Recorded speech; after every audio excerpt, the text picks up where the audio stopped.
હસ્તિનાપુરની સભામાં પ્રભુ પધાર્યા. દુર્યોધને ભગવાનને વાત ન કરવા દીધી. અરે કનૈયા, આ તો મારો કૌટુંબિક મામલો છે, તમે શું કામ અમારા પરિવારની વાતમાં આવો છો?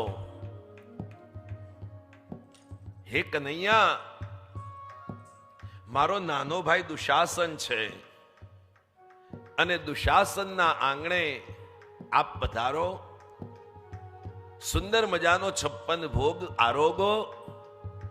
ત્યારે કનૈયાએ ભરી સભામાં કહ્યું હતું કે દુર્યોધન, તું કપટી છે અને જો હું કપટી વ્યક્તિના ઘરનું ખાઉં ને તો હું પણ કપટી થઈ જાઉં. હે બાપ, મારો કનૈયો કે છે કે જેવા તેવા વ્યક્તિના ઘરનું ક્યારેય ન ખવાય. આવ નહીં આદર નહીં, નહીં નયન में नेह. શું કે છે કવિ?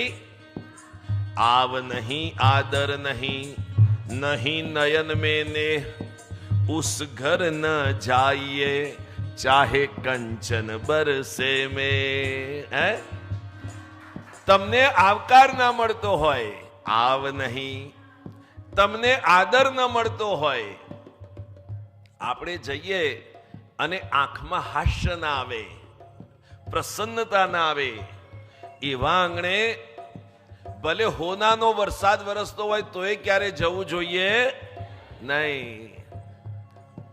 ભગવાન કે છે દુર્યોધન, તારા ઘરનું મારાથી ન ખવાય. હે,